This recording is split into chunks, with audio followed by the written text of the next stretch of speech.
Us today as we spend some time with the two gentlemen that lead the football operation for the Jacksonville Jaguars. On my far right, head coach Doug Pederson, and of course, general manager Trent Baalke here in the middle. Trent, Doug, thanks for making some time on what is always a impactful, busy day on the football calendar. Before we open for questions, we're going to ask each gentleman one question. We'll start with Doug. Doug, interested in your overall thoughts on your first training camp here in Jacksonville, your first preseason, and what you and your staff have been able to put in place the last month. Yeah, you know, this was it was a good camp for us.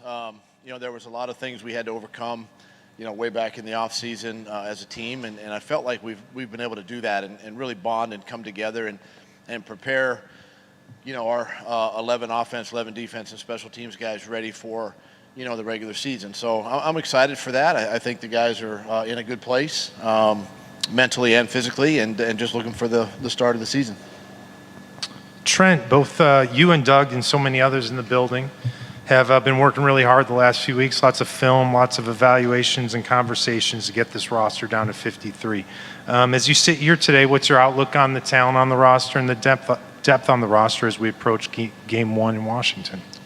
Well, I think first and foremost, there is a lot of work that goes into it and a lot of people involved. But overall, I think we obviously feel very, very good about the locker room.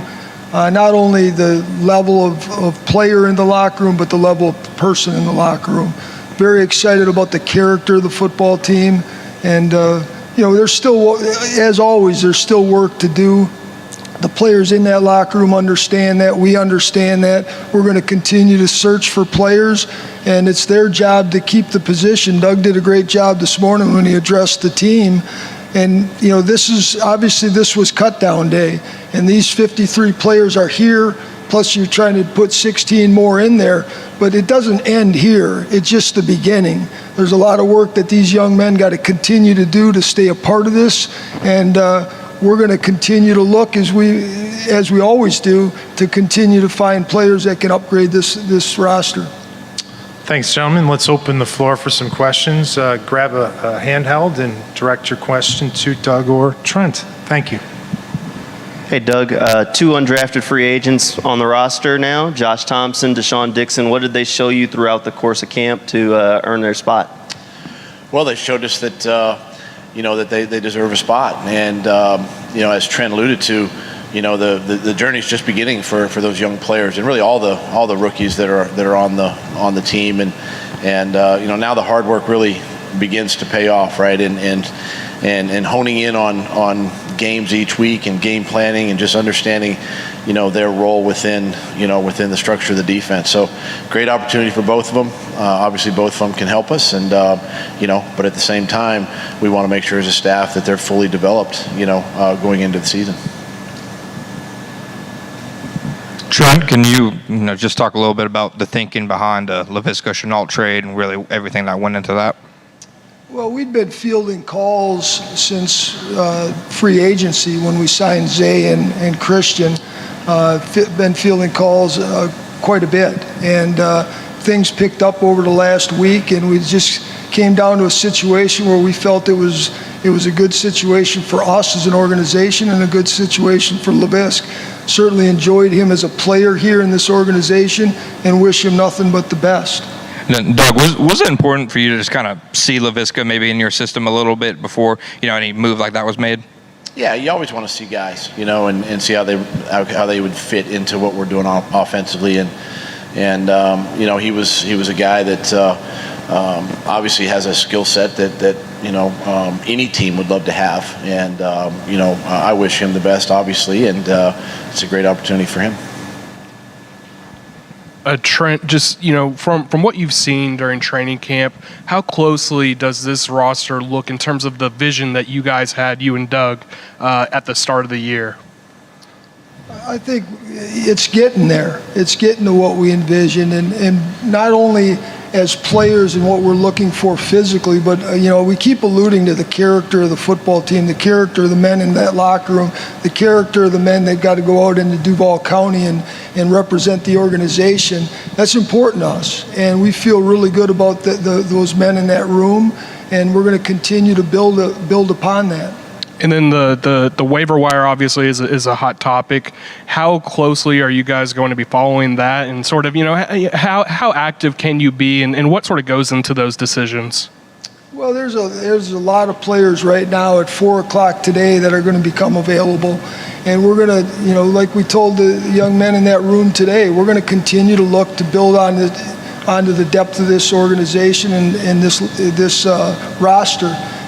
We feel good about the men down there, but the process is ongoing. We've got scouts down there that are going through tape, all the preseason tape, working hard on that.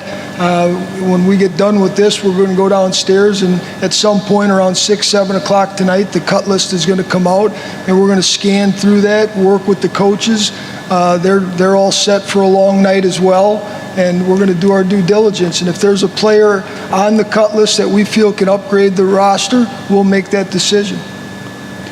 Trent, following up a little bit on that, if you had to go into week 1 with the 53 you have now, how good do you feel about the depth of this organization at this moment? I think we feel good. You go through the process that we went through. We've added quite a few new faces. There's a lot of new players in that locker room over the last 2 years that we've added to it. We feel good about the men in that locker room. That's why they're here. Do we feel like there's positions and places where we can upgrade? The answer to that's yes, but it's yes no matter when we're you could come off of a Super Bowl year like Doug has and I have, and you're still feeling the same way. There's always ways to add, and you're always looking to add to the depth of your roster. Building off that, Trent, the decision to waive Mackay to get to 53, number one, how do you feel about the depth at the running back position, knowing that Travis and James have come off the injuries that they have? And also, are you looking to fortify at that position, knowing you only have 3 backs now on the 53? Well, again, it's a position we feel good about. We feel good about the health of both Travis and James. Feel real good about the development of Snoop. He knows. We had a good meeting this morning. He knows exactly what he needs to do. So feel good, but again, it's a position that we're going to continue to look at, monitor, and add to if necessary. And then also defensive tackle. Doug, if you want to tackle this one, pun intended. Devon Hamilton, yeah, I know, right? Devon Hamilton, obviously, I'm assuming, safe to say, is your starting nose tackle. But the decision to waive both Jay Tufele and then also Israel Antwine, are you concerned at all about the depth there along that defensive front in the interior? It's something that when you look around this league and what offenses are doing today, they're playing a lot of 11 personnel and even some of the 12 personnel, that second guy is built more like a receiver. And so teams are either in big nickel or nickel defense a lot. And so there's not a ton of reps or snaps during a game for big guys like that. And I like the versatility that we have on the defensive front, with Foley and Roy and the guys. And, there's a lot of combinations too that can take the place if Devon has to come out. So, happy where we are. Love that group. And excited for them to play. Doug, what's the dynamic going to be these next few practices for a kicker? It's ongoing battle. That's an important position to us, and we want to get that right. And so there's going to be, obviously going to be some competition there, and we still got a little bit of time, before we have to play a meaningful game. But we just understand it's important, and we're going to make that decision smartly. Could it actually spill into next week? It could. Yeah. Doug, what did Tim Jones show you that made you confident that he could be that 5 or 6 receiver for you? You know what? He took advantage of his opportunities, and young players. That's kind of been my message since I got here. Everybody gets an opportunity, and the ones that grasp it, get chances in this league. And he did a nice job on special teams for us, and he was a young receiver who's really sort of grasped his opportunity to play and showed us even the other day some of the plays he made in that Atlanta game just stood out to us. And that 5th and if we add another guy later, if it's a 6th guy, whatever, those got to be those core teams player, and he's one of those guys. Trent, how much of the back end of the roster was all special teams dedicated, and versus how much maybe the future of the franchise in terms of guys who could develop? it plays a huge role. And I think Coach and I have expressed that through the whole process, whether it was free agency or the draft. The backup players on this football team and this organization have to excel on special teams. And it's going to be a prerequisite as we move forward, every decision that we make. Hey, Trent, you mentioned a few times wanting to build the character of this football team. How much work did the character of the team need when you first took over from your viewpoint? I don't know if you can put how much. I mean, we just know what we want it to look like. We've had a lot of discussions through the process, going back to when we were talking through the interview process. And, it's very important to Shad, it's very important to Doug, it's very important to I, so that, it's something that we're going to look at with every decision that we make, every individual that we bring in here, whether it's a coach, whether it's a scout, whether it's someone in the support staff, or whether it's a player. It's just extremely important to us. This is for Doug. It wasn't so long ago that this team had a franchise low 18 sacks for the entire season. Now you're looking at a situation where you got somebody like a Smoot and an Arden Key as your backup guys. Could you just talk a little bit about the strength of what you likely view as the strength of this football team and where it could possibly go this year? Yeah, it kind of goes back to my earlier comment, with so many rotational pieces there, and guys we can put in different spots. And Smoot can play inside, he can play outside. Arden can go inside, he can play outside. There's all kinds of combinations with those guys, and to me, yeah, they might be backups on paper, but they're starters, right? They're starters on third down and in key critical situations, and these guys are going to have a lot of play time. They're going to be rotational guys, so. I'm excited about that. Excited to watch these guys, along with Trayvon and Josh, and what combinations Mike can come up with and put these guys in. Trent, are there any players that you expect to be placed on the regular season IR now that the rules are changing, and specifically Will Richardson? Not at this time, no. We don't have anyone in that situation. Could that change? You never say never, but right now it doesn't look that way. Doug, have you made a decision on who your right tackle will be and what your offensive line will look like? Yes.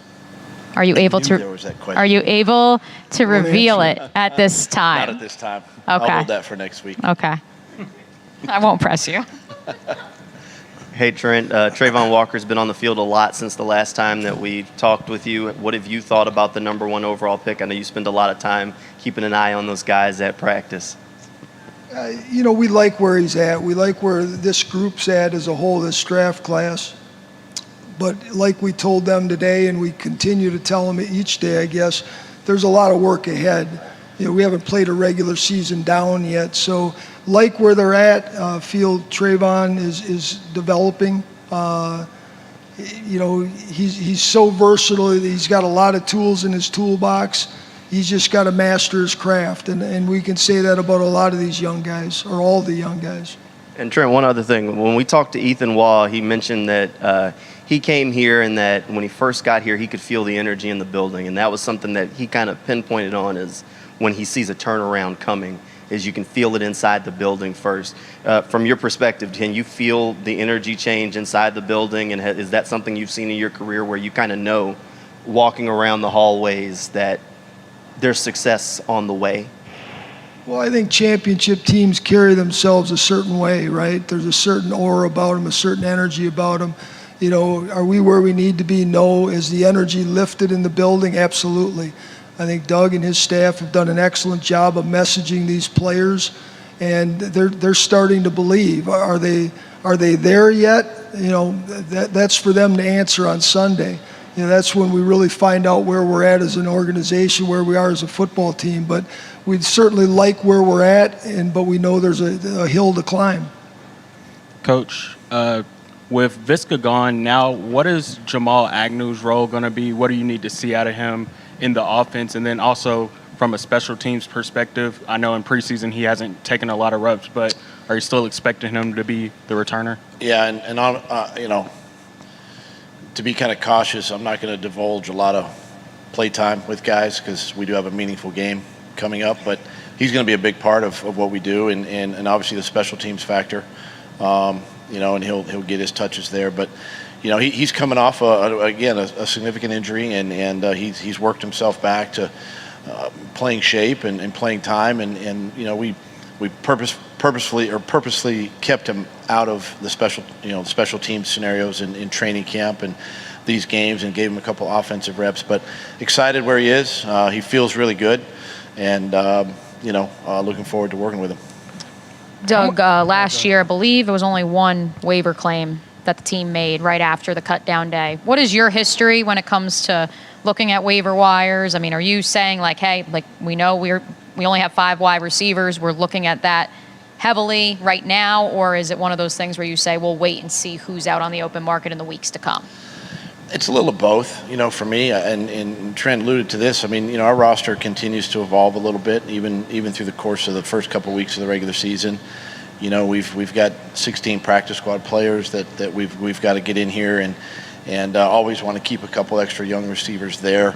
And I've kept 5, I've kept 6, and it just depends on the rest of your team and the makeup of your football team and where you need positions, right? So we're still looking. We're always going to look out there, and we're going to look heavily at the waiver wire later today, and if somebody can come in here and help us and improve our football team and help us win, then we'll take a look at that.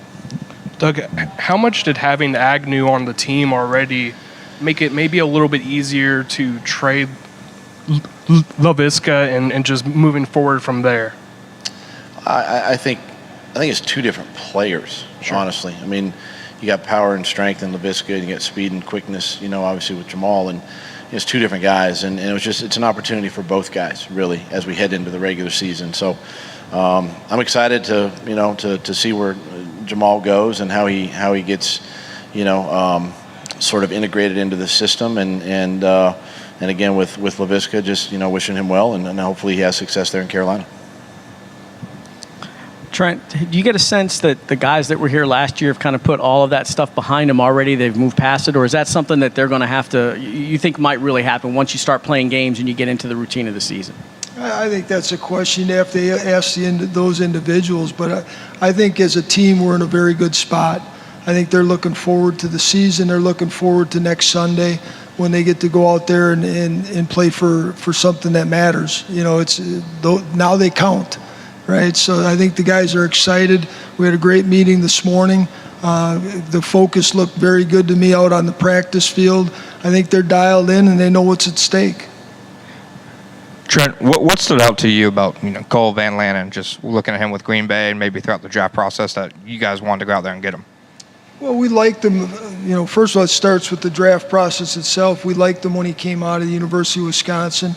He's played in a zone system. Wisconsin is a zone-based system. Green Bay is a zone-based system, so it was a good fit that way. He's highly intelligent, and he put some good tape together. And it was a chance for us to upgrade the roster, and so we made the decision. It's hard. When you take a 7th-round pick and you draft an offensive lineman, the hit rate's about 20%, right? Well, if he's already proven he can step on the field, so taking that 7th-round pick a year early and using it to us was a good business decision. And then, Doug, what did Buster Brown really show you over the course of training camp and the preseason to earn that spot? Buster was a young player who obviously came in and again embraced his opportunities and just kept slowly, kind of gradually working himself up the depth chart, and had some flash plays during camp, and you really love his athleticism, his speed, and a guy that again is deserving of a spot. But again, this is something that Trent alluded to with all the young players. They got to understand, and our message to them too is that the hard work's now beginning, right? And so he has to continue to improve and as we say, get that 1% better each day, and really help our team that way.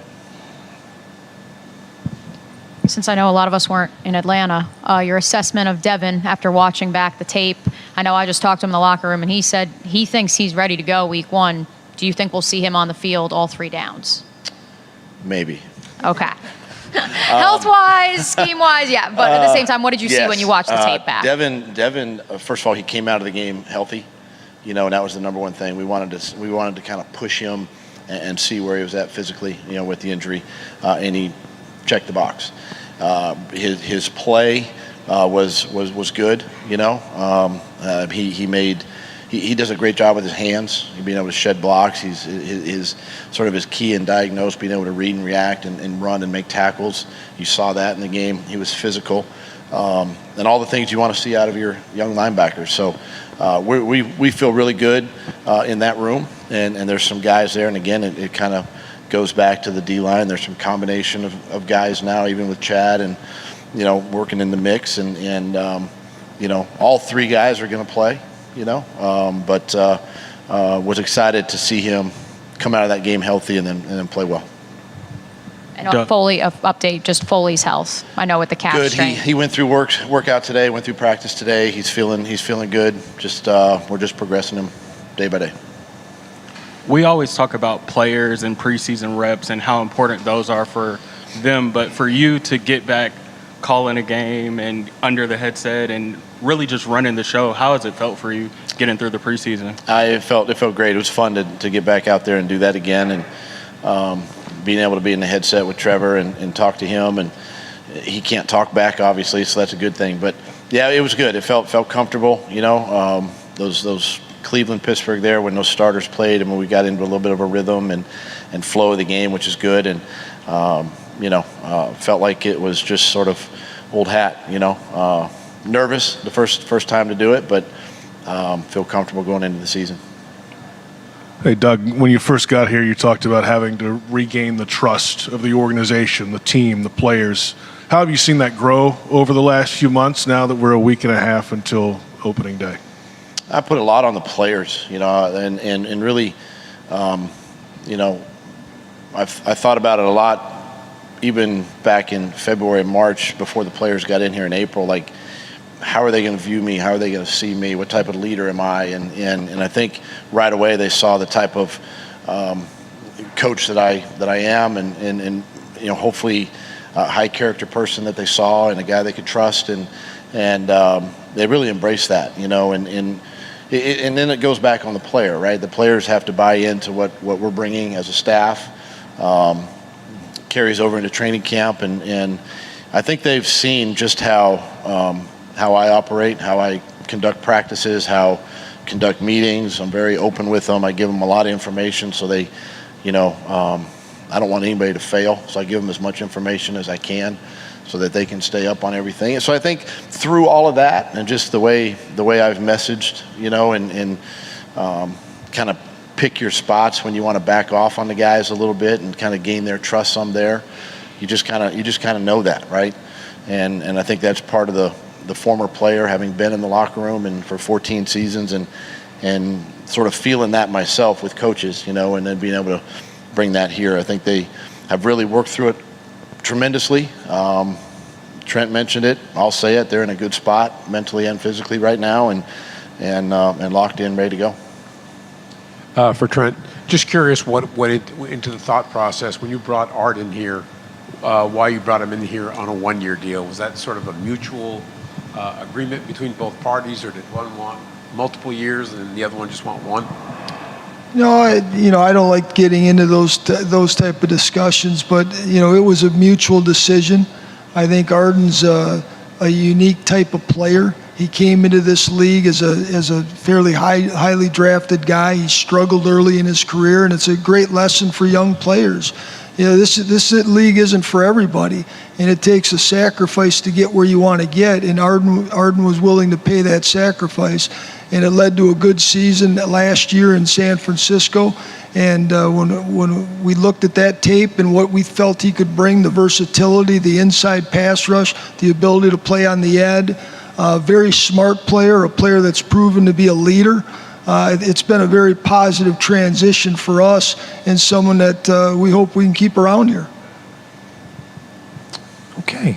Gentlemen, thank you so much again for your time. Trent, it's good to see you with the microphone in your hand again. Have a good evening, Next time, the same place. It'll be the next time I have it.